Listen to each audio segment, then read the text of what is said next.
Hi, I'm James. I'm the Head of Community and Social. I am the only James talking in this talk as well, by the way. So I head up the Community and Social team at Jagex. We are the proud creators of RuneScape and Old School RuneScape. I've got a little bit more info on those bits and pieces. So we've spent 19 years running live games. I'll talk a little bit more about live to living games in a second. We've had 275 million accounts created on our games over the course of the last 19 years. We have about 3 million monthly actives, community growing every year, and we ported Old School RuneScape onto mobile in 2018. RuneScape will follow suit in 2020. So we have a little bit of previous with mobile as well.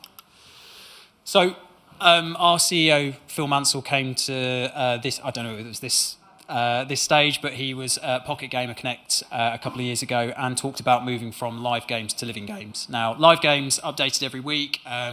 Players come to expect a regular content cadence. Living games kind of take it that next step forward. Their experiences outside of the world of the game. They are establishing communities. They are building those communities and making sure that those communities have the tools and the ideas and the gumption to be able to promote your game and make it a part of their lives. I'm not going to go through all of these. You can read them on the screen. But it's really, really important that each of those 5 areas are considered when you are building a live services game. So I've kind of distilled that into 4 key community pillars. And these are all kind of interrelated to each other. However, they are all distinct things that I think everybody who is creating or wants to nurture a game community needs to consider. And they are making your players feel valued, they are player validation, communication, and the holy grail, advocacy, which comes out kind of hopefully if all of those other 3 elements are on point. Now, I'll touch on each of these over the course of the next 20 minutes or so. Quick disclaimer, this will be very whistle-stop. I'm going to be around afterwards if you want to ask any questions about any of the things I'm going to be talking about, but hopefully they'll all fit into one of these 4 buckets. So, making your players feel valued. Community management is essentially the bridge between the player and the studio. If players are happy, if they're angry, community management are generally the ones that find out about it first. So they're the ones who are the voice of the player, but also the mouthpiece of the company back to the players as well. So, for me, making your players feel valued is about a couple of things. It's about empowerment, and it's about making sure that those players have a voice. So I'll talk about a couple of examples of how we do that within Jagex in another slide. But player validation kind of comes part and parcel with it. So everything from play testing to player councils to focus groups, you want to be able to make sure that the decisions that you're making for your game are kind of validated by your community first. Otherwise, you can end up with fun incidents that you don't want to be trying to manage. Communication, for me, this is kind of my personal, I'd say, pillar that I look to try and make sure is as on point as possible. So we've talked previously, I think most people here for the previous session, we talked about being present where your players are. So making sure that if you've got a big community or you've got a growing community somewhere, that you're engaging with your players actively on those platforms. Making sure that you're consistent in the way that you approach those communities, whether it's on YouTube, whether it's on Reddit, whether it's on Discord. Make sure that you are talking to your players in a similar way, that everybody's getting a similar message and a similar approach. And transparency, and if I could underline and bold that one very much more than I have done on there, I would. Transparency is vitally important for gamers. We live in a very, very cynical world at the moment. I'm looking at you, politicians. But we are in a world where transparency is really, really valued. Establishing that trust between a player and a studio is something that will really stand you in good stead when you come to have to talk about perhaps top-level discussions or controversial subjects with your community.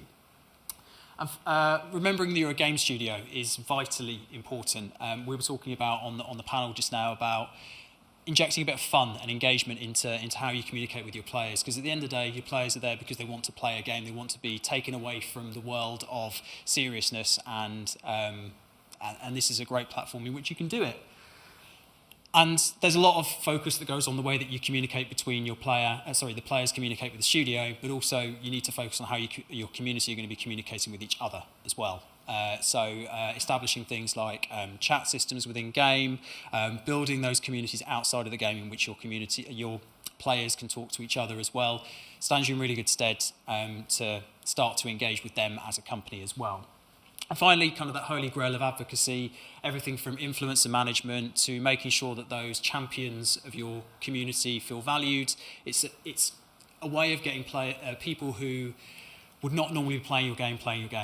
If you listen to a corporate Twitter account saying you should play this game because of X, Y, Z, in all likelihood they're going to be a little bit biased. If your best mate tells you, "Oh, I played this game and it's fantastic," then you're more likely to listen to them. That's what advocacy is all about. That's why I say it's the holy grail, because essentially it's free marketing for you. There is a stat going around. It's been around for a while, so forgive me if it's not quite correct now, but it's 7 times more expensive to bring in a new player than it is to re-engage an active one or a short-term lapsed one. So if you can get to a point where you are using those players and you are engaging those players in a way which means that then they are going out to find those new players and you're getting those new players for free, happy days. So a couple of examples how we do this kind of thing within Jagex. So we have, and forgive the animation on that, I didn't realise that one was there. So what we do within old school RuneScape is I think a little bit different to how a lot of games companies do things. Nothing goes into old school without 75% of the community approving it, essentially. And I can see a couple of people's eyes widening in the audience because that is a very, very scary prospect sometimes. But it is really, really important for us. It's a USP for old school. It's something that we've managed to negotiate for the last 7 years. And we've done it because we know that our community feel really, really invested in the game that they play. At the end of the day, old school RuneScape came about as a result of players voting for, I think it was about 500,000 players voted for it to come back into game in the first place. So voting for content is an intrinsic part of an old school player's DNA. But it's a really good way of validating as well, validating that content. If you poll everything that goes into game, you get a good idea as to how it's going to be received. So if something goes through a poll and it gets 45% approval, then you're probably going to have to make pretty radical changes for it to be appreciated by your players. 65%, it might be a tweak here and there. There might be one particular feature that's not quite floating your players' boat. But if you're hitting 85s, 90%, then great. You pretty much hit the nail on the head, and that content is probably something that your players are going to really like. So therefore, you can put a lot of marketing spend behind it because your community are also going to sort of sing your praises as well. And just a little stat, so over 2,000 in-game updates have been decided by our players in the last 7 years for old school. And that's everything from small quality of life updates to big expansions. We do something similar within RuneScape. We're not quite as restricted in what we can put into game with RuneScape. We don't poll everything. We do poll some things, but not everything. But what we do, rather than doing all in-game polls, is we do things like content surveys. So we chuck all of our ideas onto a page, onto a survey. We email it out to all of our players, or put it out through all the different platforms that we use to communicate with our players. It takes about half an hour, 45 minutes. We get tens of thousands of entries to this, which is a really good indication anyway that we've got a really active and engaged audience if they're willing to spend 45 minutes to tell us what they like. But what it does is it gives us a real insight into what our players want, and that's everything from content, the way the game's monetized, to the membership options they have available to them. So we get an idea as to what it kind of builds the roadmap for the next few years. And what we do is we normally do a live stream as well to showcase to the players what the results are as well, so that we can justify the decisions that we're making as a developer to those players as well. If we say that 75% of you guys wanted this, so we're doing this, there's very few people that would turn around and say, well, actually, that's out of order. So it gives us a nice kind of justification for some of the decisions that we make as well. But that's very macro level. Micro level is also really important. So keeping your finger on the pulse with everything that's going on with the community on multiple platforms. I've just chucked a few examples of how we engage with our players on Reddit and Twitter. But trying to address misconceptions before they become something that the community sort of takes up arms about. So I won't dwell too much on that, but yeah, you've kind of got that macro level view and that more micro level view where each individual feels valued and that they're getting a response as well. So communication. As I said, vitally important. Here are a few ways that we do it at Jagex. I'm going to say whistle stop through these. If you want any more context, then please feel free to let us know. We do things like competitions. This is something that we've just launched, which is a pet design competition. So players get to design pets. We'll make it a reality and put it into game. And again, you've got that level of investment from players. Because it's players that are creating this content or concepting this content, by and large, players will want other players to be successful. They will want content that's not designed by us or to be successful. So you've got that level of investment already, but it's also a great form of communication to get that update in the minds of players as well.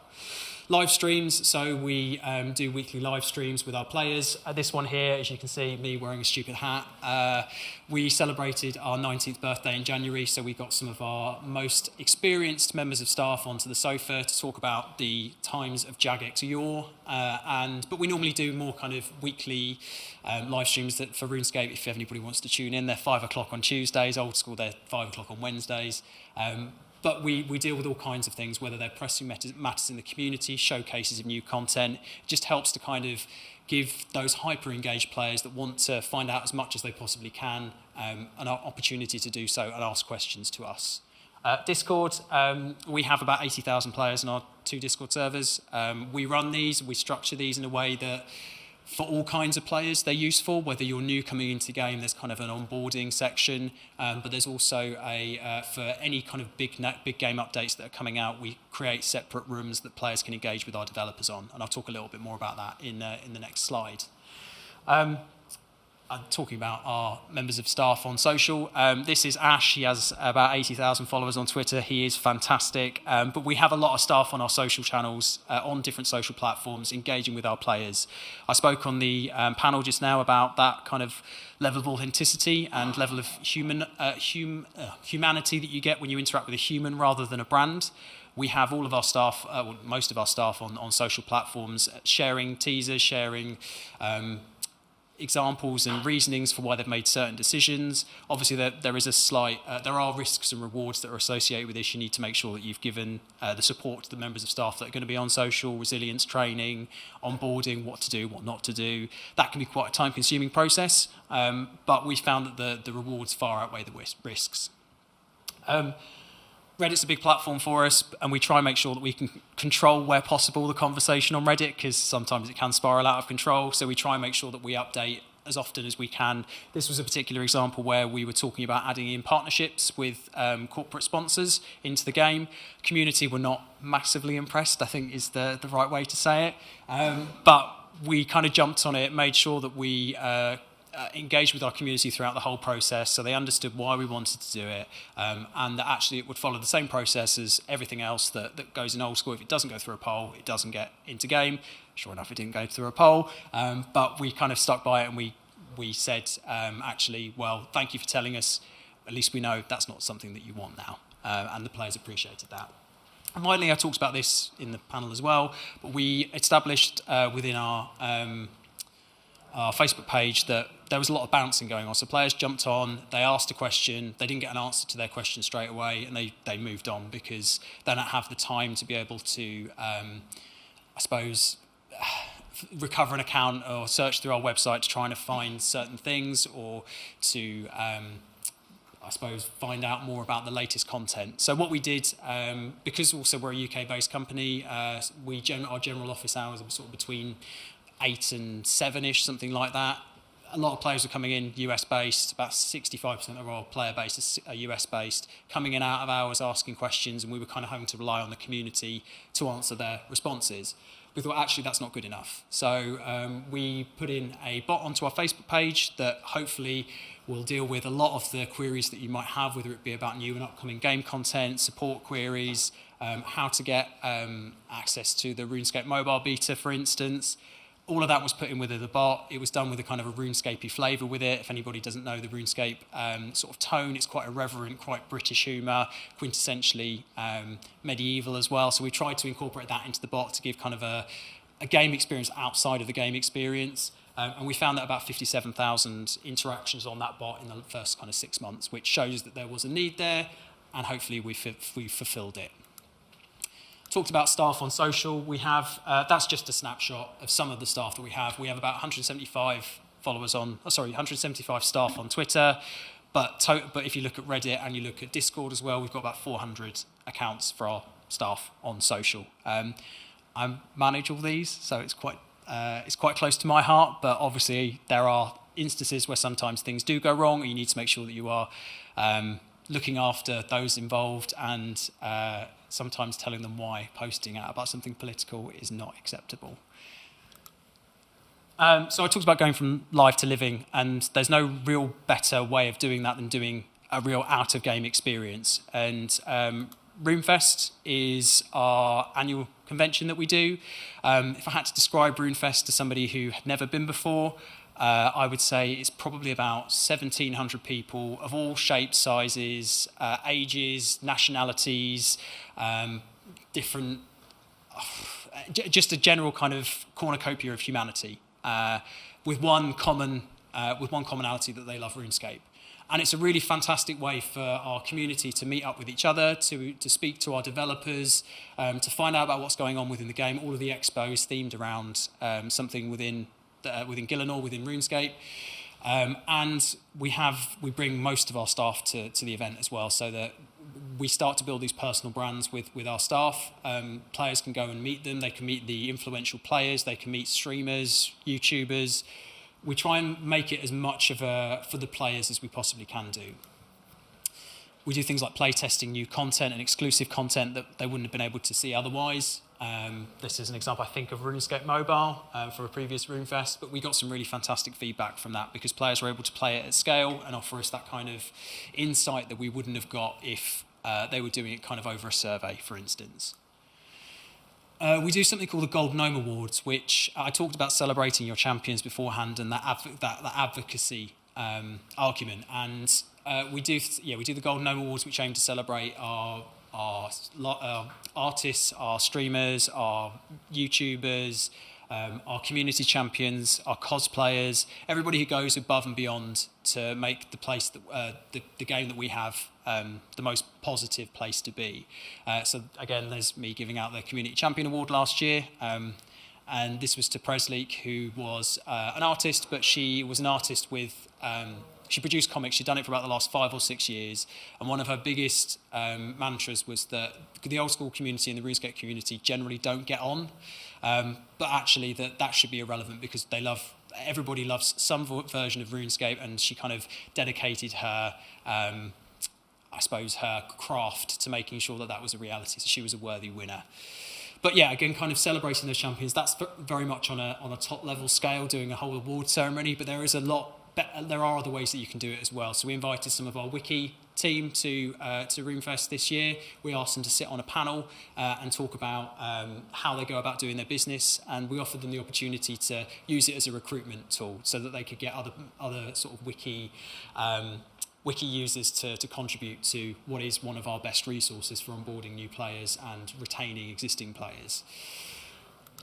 And again, it can be very, very small scale things. It can be showcasing content on Reddit, or on your social channels. It could be asking your content creators onto the main stage at RuneFest to do a game show. Okay. It can be creating YouTube playlists. It can be promoting Facebook groups, and it can be inviting your players to shoutcast to your events. Anything like that kind of adds more value to them. And we invited some of our artists who produced pins and keychains to become an official licensed merch provider, and she now makes her living through it. And finally, before I get thrown off the stage, I wanted to talk a little bit CSR. So corporate social responsibility is something that's really close to my heart, and I know that it's close to our players' hearts. So have a think about supporting campaigns that you know that your community are going to love, and that you know that are going to mean something to them, so they have that affiliation to you as well. So we support Game Blast, which is for special effects, 24-hour gaming marathon. Happy to tell you about all the crazy stuff that goes on afterwards if you let me. And then we also support some mental health charities as well, because we know that mental health is obviously a big thing that our community were particularly talking about, and that we wanted to try and make sure that the stigma associated with it was bashed. But over the last 7 years, we've managed to raise over £1 million with the help of our community to supporting those causes, and that's fantastic. Just before I go, I wanted to just let you know that, or just to leave you kind of with one message, that those invested players stay for the long game. You want to try and make sure that those players who are the champions, the vocal, hyper-engaged players are those that you keep on side. They're the ones that will stand you in good stead for the long-term health of a game. Don't do as little as possible to annoy them. Do as much as you can to champion them, and provide as many tools and experiences for them to become advocates for your game as you humanly can. And just what it's meant for us. So the RuneScape franchise is now worth over $1 billion. We've had consistent user growth year in, year out. And this is a phenomenal stat that I didn't know. And when I was doing my research, I could not believe 7 years average gamer lifetime, which is, I've never heard of that, never heard that before. So hopefully we're doing something right. Top 20 Twitch viewership and 1.7 million followers on social. So thank you very much. I apologise, I've gone a little bit over, but if you want to grab me for anything afterwards, I'll be standing around in the foyer a bit afterwards. So thank you very much.